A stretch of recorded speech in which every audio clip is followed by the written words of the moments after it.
Welcome to Living the Smarter Science of Slim, where we provide a scientifically proven lifestyle for long-term health and fat loss by eating more and exercising less, but smarter.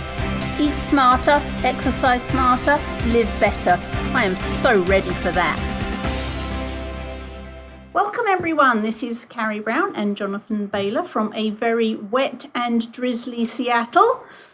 Very wet and drizzly. In fact, Carrie and I were supposed to get together yesterday to do a podcast recording session, but I live in Bellevue and it was so rainy and so windy that it was just not even passable on the roads. Not a good time. It was funny. I'm going to out you now, Jonathan. All right. About your funny comment, because Jonathan called me and said, "Could we meet tomorrow instead?" He said, because there's people with umbrellas on the street and they're blowing inside out. To which I responded, "You clearly didn't grow up in England." Apparently, England is a delightful place to live because that happens all the time. We walk around with our umbrellas inside out. That's awesome. Well, this week, I wanted to talk about, really pick up where we left off last podcast. We were talking about the most common question I get asked about the Smarter Science of Slim, and that's what kind of results can I anticipate and when can I anticipate them? And we covered that in detail. So what I wanted to talk about this week was really 5 steps we can start taking to achieve the more health and long-term fitness-related goals that the Smarter Science of Slim is after. How's that sound, Carrie? That sounds awesome. We all like steps. But then I love everything you talk about. Yay! So the first step is to, and this is not a sexy step, but it is step number 1, and I do think it's foundational, and I don't even think it's going to be popular, but hopefully people will understand why I'm recommending it, and that is to understand the science. And the reason this is so important is that once you truly understand the science of how your body works, eating sanely and exercising eccentrically really becomes the only option that makes sense to you. Like, once you get that your body works to automatically balance you out, things like, oh, I just burnt 500 calories on the treadmill. Well, then you realize, okay, well, my body's going to slow down and burn 500 less calories later in the day, or cause me to eat 500 more calories. So why would I ever do that? Or if I starve myself now, my body's just going to slow down and compensate for me. So now I'm hungry and I haven't gone anywhere forward. So you see how it's like having that scientific foundation is so critical to freeing ourselves from the traditional approach. You know, it's interesting you bring this up, because I've thought about how staggeringly different my experience with this has been to any other thing I've done in the past to try and, lose weight, lose fat. And I've kept on going over, what is it? Why has this been easy? Why has this been such a different experience? And I thought about the fact that, I have access to you and so I have this kind of built-in accountability conscience staring at me every week.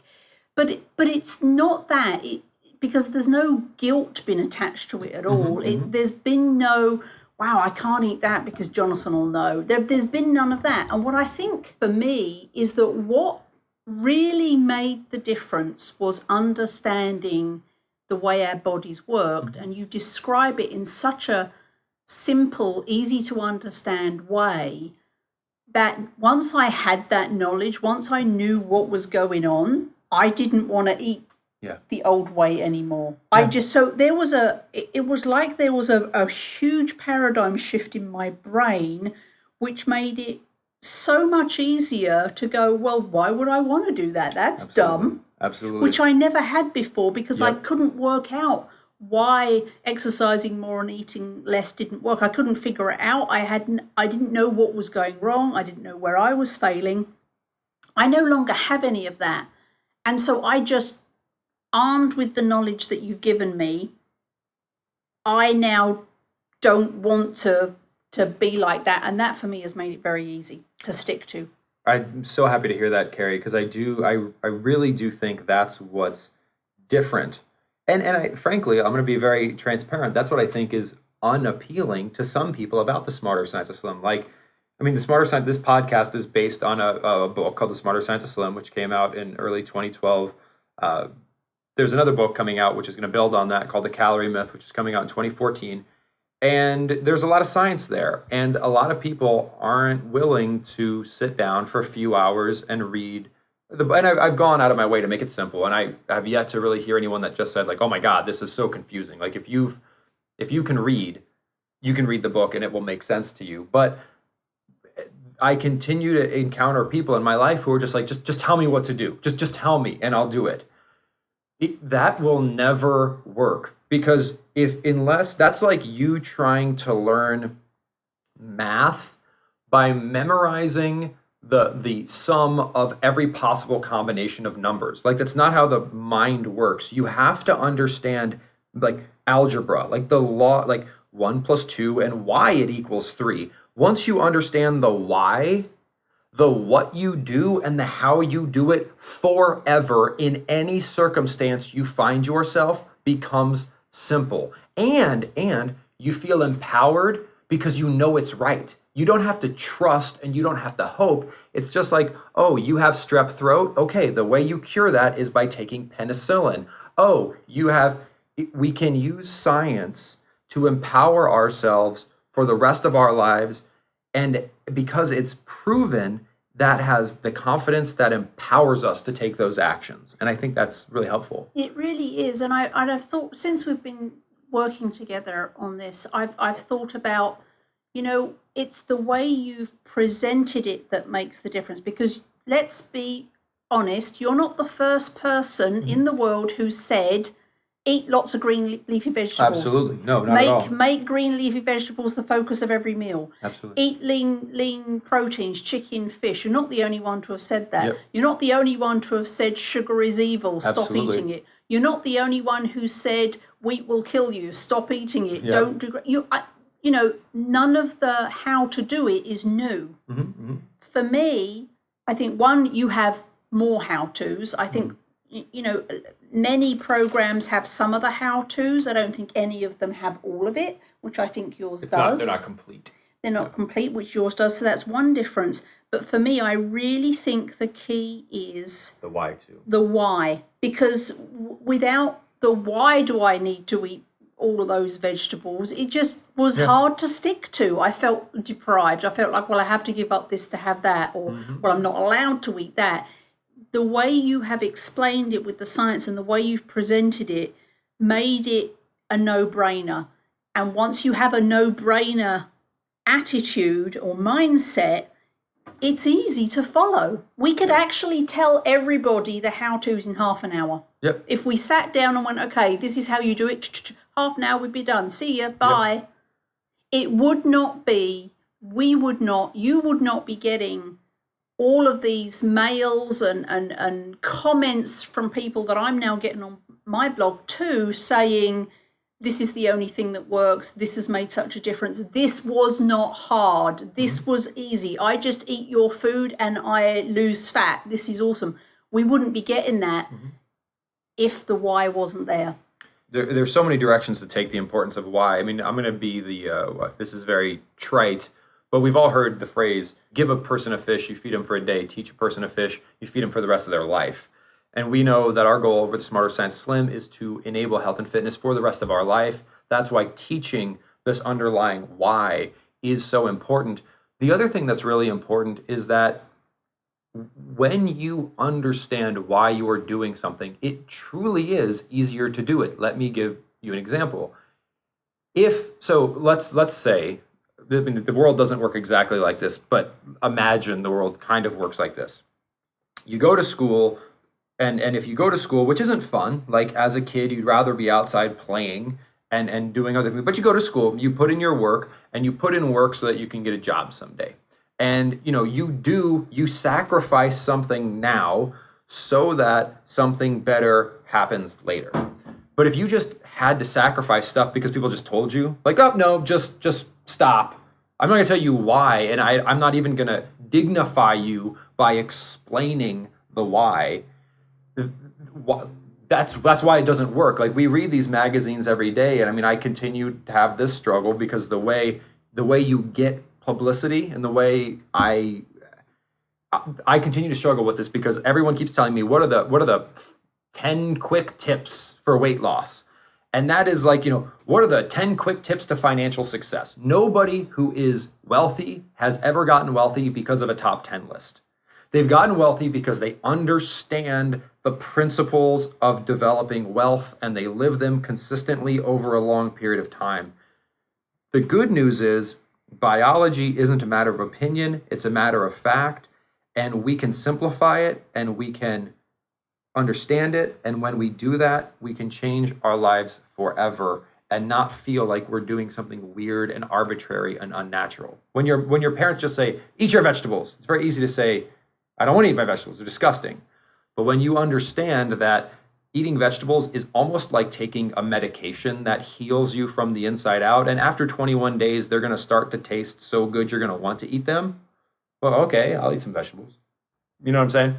I absolutely do. One of my biggest criticisms, no, let's not use that word. One of my biggest observations as a child of my parents was that there was never any explanation for anything. And it drove me nuts. And it certainly never got me to behave. Just saying, do this, why? Because I said so, never worked with me. Well, and it's even it can be dangerous. Let's use another example of why of understanding how systems work before we go engage in trying to manipulate that system is very important. We all, at least hopefully, try to get a basic understanding of how traffic laws work and how to drive a car before we get behind the wheel. Like if you want to drive from point A to point B, it's generally a good idea to know how the overall system works. However, many of us, and I personally would love to see this change before my time on this earth is up, are never taught really how our bodies work. Or if we are, it's wrong. We're taught our bodies work calories in, calories out, right? Oversimplification, which misrepresents the truth. If we don't understand how our bodies work, we're subjected to be tricked in any number of ways and actually harm ourselves because we can't evaluate anything. We just have to take people's words for it. And truly, the way our bodies work, that's one of the few areas in life where we don't have to take anyone's word for anything. It's biology. It can be studied. And if we can get that basic and correct understanding, we can protect ourselves from people and pills and potions and powders that otherwise would have us do things which may be profitable for those people, but really aren't helpful for us. You're absolutely right. You're preaching to the choir over here.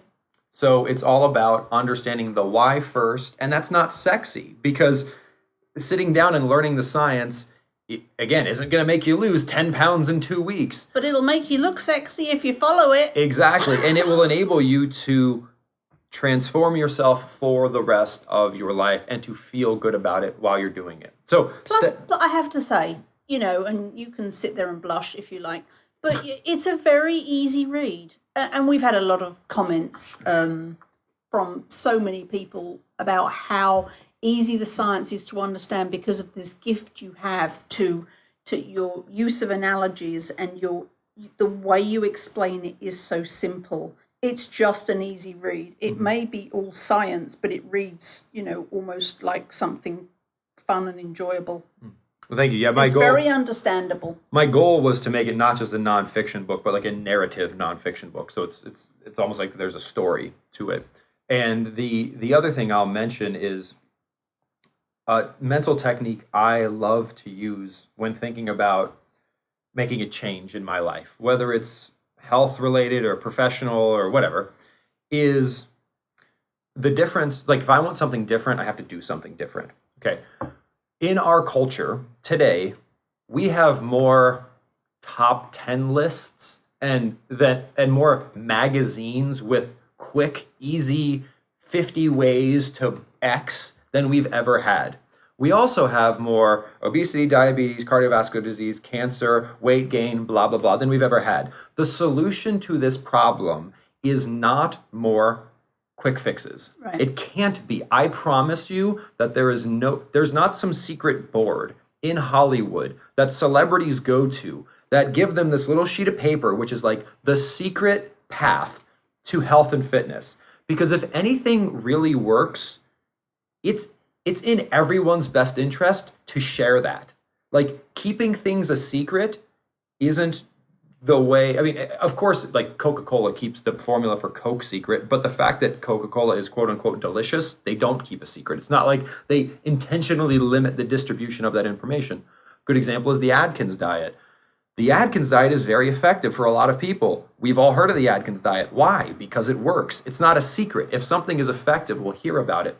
Point is if we want something different than we currently have, I promise you, you're not going to pick up a magazine and read 5 tips and it's like, oh my God, tip 3, that's what I've been missing.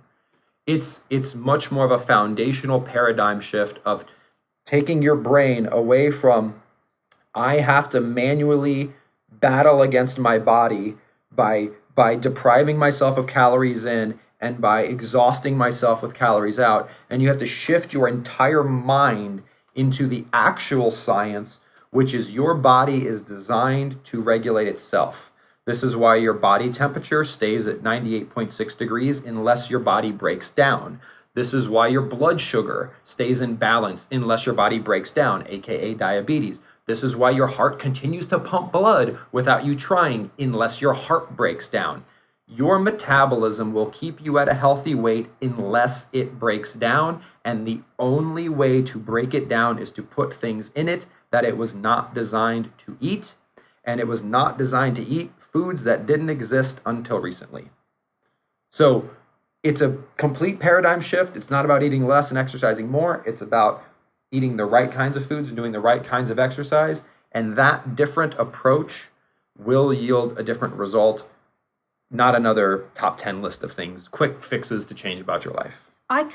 Folks, listen, I can't stress enough to you how for me, being, girl off the street who just randomly tried this program, I can't stress enough to you how much of a difference this whole mental thing played for me in this. I've really thought about it. It was the why that made it easy to follow. And I am harping on this so much because so for the Smarter Science of Slim support group or on the Smarter Science of Slim Facebook page, or even, you can email at the Smarter Science of Slim. We're not able to respond to them because we get so many.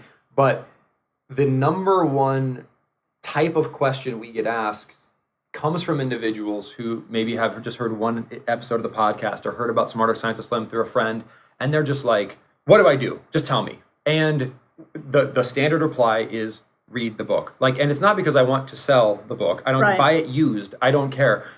It's that that's the key. The mindset of just tell me what to do and I'll do it is, imagine doing that with your money. Just being like, trust any random person to invest your money for you. What? Oh my God, that's a recipe for disaster. Why would we do that with our health? Oh, just someone tell me what to do. Please don't do that. That is why so many of us struggle so much is we take people's words for it. Don't take the proven science's quote unquote word for it, and you'll be healthier and fitter as a result. Well, caveat, read the book and then come back and we'll tell you what to do. Sure. But because, the what to do, Jonathan has his blog, I have my blog with all the recipes and, ingredients, tips and all that kind of stuff. So the how-to is there, yep. And it's all free, but the key is understanding the science and the why. So please read, and I make nothing of the book. So the book's nothing. So read the book because that is what makes the how-to different. Yeah, and it makes the how-to make sense because otherwise the how-to is going to seem a little bonkers. Like, for example, the step 2 that we're going to cover right now. So step 1 is understand the science. Step 2 is to use enough resistance while exercising eccentrically. Because again, I still continue to get questions around, well, can't I just exercise more? Isn't it just going to speed things up if I exercise more? Generally, the individuals who are asking me these questions are individuals who do not yet understand the science. Because once you understand the science, you understand that the only way it's physically possible to exercise a lot is to do forms of exercise that don't require a lot of energy. Right. And if a form of exercise doesn't require a lot of energy, that means it's not stimulating enough muscle fibers to trigger a clog-clearing hormonal response. And if you do not trigger a clog-clearing hormonal response, you will never heal your metabolism. Right. So to ask the question, well, can't I just exercise more with less weight, shows, again, it's going to be so hard to achieve success if you don't know where you're going. Let me use an analogy that might work. If you're in Ohio and you're trying to drive to Florida and you do not know where Florida is relative to Ohio, you will never get there, ever. Like you need a map. You need to understand where you need to go and the basic principles of how to get there. And then there may be some forks in the road and there may be traffic. But signage in America sucks. But signage in America sucks. But the point is, health and fitness is only confusing when we have no information or we have bad information. So, for example, we get step 1, we understand the science. Step 2, once we understand the science, we understand that the way we use exercise to heal our metabolism is to use as much resistance as we safely can. So please, like if you're not used to resistance training, that is hugely important. And it's not going to make you look like a bulldog. I promise you. Just like you don't worry about picking up a basketball and shooting it around because you're afraid NBA scouts will come draft you up and ask you to play professional basketball, you will not accidentally build too much muscle. You won't. A lot of people spend their entire life trying to build muscle and aren't successful. So use resistance, heal yourself, and your body will take care of the rest. The people, bless them, that are asking those questions, it can only be because they haven't read the science. They haven't had that paradigm shift. Yep. I no longer ever think, well, maybe if I do those crazy exercises twice a week, it'll go faster.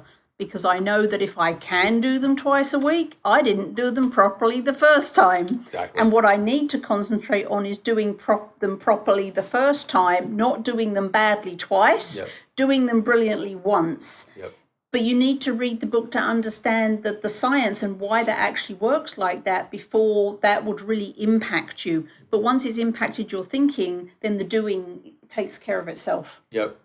So step 1, understand the science. Step 2, make sure you're using enough resistance during exercise, because I continue to see that as an area that individuals struggle with, just because, again, day in and day out, it's just like exercise more, exercise more, exercise more.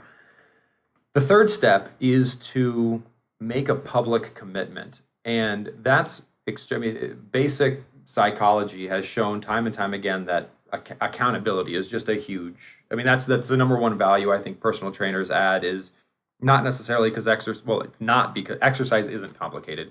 So you don't necessarily need a constant coach to teach you 500 different exercises where you're hanging from one leg and whatever. But having someone who is going to be there and that is counting on you is hugely important. The good news is there's a lot of free ways to do that. Shoot an email out to everyone you know saying, hey, I'm going to start living this new lifestyle and here's my goals, and I'm going to reply to this email every 5 weeks, or maybe more naturally, use your Facebook page or use the Smarter Science of Slim support group, but just make a commitment publicly, but very importantly, make that commitment to people who are going to support you. Don't go on to welovecaloriecounting.com and tell them you're going to eat more and exercise less but smarter, because you're not going to get support there. Go someplace that's friendly to the new science of health and fitness. Tell them about your goals and report consistently, even if you fall off the wagon, knowing that there are people listening and that you are accountable to them is really going to help you. So make a public commitment to a supportive community. Smarter Science of Slim support group is a great place to do that, but there's probably other ones. I have a great idea for doing that. What's that, Carrie? Just sign up to be the co-host for the Smarter Science of Slim podcast. If you want accountability, people, right there. Because now I have my website and with all my recipes and everything, and my stories I tell about how I'm doing, and then my Facebook page, and it's just like, and the podcast and you every week. So I'm just like, there's nowhere I can hide anymore. Well, and it's really cool too, because what a lot of people tell me is when they start doing this, Again, you're not going to tell anyone else to do anything or be like, look at how awesome I am. It's just, hey, I'm doing this. And what you're going to see is that you will see fantastic results over time. And other people will see that, and your example will inspire them to improve their lives as well. And that's really rewarding. Like, I don't care, how slim you get and how good you feel. When you see someone you love feeling better, that's going to potentially even make you feel even better. The most common, from people who know me in real life, the most common comment I get, because of course I post everything I eat, is, how do you eat so much? Mm-hmm. And yet you're doing this thing and you're getting smaller and your numbers are getting better, but we know what you eat. How do you do that? So that for me has been really motivating. People are paying attention because it doesn't make sense to them what they see, what I'm eating, and yet they know that I'm getting healthier. So Absolutely. You can inspire people without even really trying. Absolutely. You don't have to persuade them to do it with you or anything like that, but just it will help you to put it out there, but it will also help them because they will see the results, and that will be awesome. So step 1 is understand the science. Step 2 is make sure you're using enough resistance during your eccentric training. Step 3 is to make a public commitment. Step 4 is to be patient. We talked about this last week a lot, but again, another common question I get asked is, it's been 2 weeks and I haven't seen my weight change. If it's 2 weeks and you're worried about your weight, I would urge you to continue to listen to these podcasts, continue to review the science, because there's a fundamental disconnect happening mentally. Be patient. Truly, if there's something wrong with your body, the only way you are going to get better is for your body to heal itself. Like, we know this about every area of our physiology, except when it comes to our metabolism. If you have a fever, you're gonna have a fever until your body decides, for lack of better terms, to fight off whatever is causing you to have a fever, and then you don't have a fever anymore. If you have a broken bone, the bone is going to be broken until the body decides to, I don't know what it does, but puts more calcium in the bone and rebuilds it. You will be diabetic and overweight, if that's what is currently afflicting you, until your body decides to regulate insulin more properly and to regulate your energy balance more properly. And it will only do that when you give it the proper nutrition, the proper exercise stimulation, the proper rest, and the proper time. You can't rush it. You just have to let your body heal itself, and it takes time, but then it will last forever. Please, if you take nothing away from this podcast, maybe take this away. Stop thinking about life in terms of in terms of your health and fitness. Stop thinking about the next 30 days. Start thinking about the next 30 years. Don't ask yourself, I can keep this up for 30 days. Yay. Ask yourself, can I keep up this for 30 years? Because that's what you've got to do if you want to be healthy in 30 years. Doesn't mean you need to be perfect from day one. Doesn't mean if you're struggling on day one, you say, well, I can't keep this up for 30 years. It just means our whole culture is focused on the short term. What did we do last quarter? What's current profit earnings? We've got to focus long term, and we've got to be patient. It's fascinating sitting here listening to you talk about patience. We've got to be patient for things where patience is necessary for certain things. I have to go there because such as they deliverables. Shut up. They don't know this about you, and I'm going to tell them you are the most driven human being I've ever met, and patience is not a virtue in your world. That's why I stress it so much, because patience is not a virtue. And okay, but hold on. Let's talk about my lack of patience biting me in the ass. So I'm teasing you. No, but it's kind true. of. So Jonathan's lack of patience. Like, I've hurt myself so many times over the years not being patient. And I know a lot of people who have had a lot of really bad things happen to them simply because they're not patient. That doesn't mean sit on your butt. Like, we've got to be proactive. There's plenty of stuff you can be doing. But fundamentally, like, if you want stuff to go faster, The only way to do that is to eat more non-starchy vegetables, focus on even more nutrient-dense proteins, and really make sure you're eating the most healthful natural fats possible, and make sure your eccentric exercises are as forceful as possible. But there's no other magic thing. And of course, there's a spectrum, right? I mean, there's people who will still eat starches and sweets a couple times a week, and they don't really exercise that intensely. I think it's going to take those people a lot longer than someone who eats nothing but raw, non-starchy vegetables, super high-quality, nutrient-dense protein like salmon and grass-fed beef, and the most optimal fats, like we said, seafood, coconut, cocoa, flax seeds, chia seeds. Those people are going to get results much faster. Right. So, I mean, there's a spectrum, but you got to be patient. That I had to tease you about that because it's just funny. No, it's totally fair. It's totally fair. But there's another thing I love about the book, which I think helped my mind shift, was that those 2 pages you have where you have, how to be, if you want to be obese, do this. Yep. If you want to, right up to if you want to be a fitness model, do this.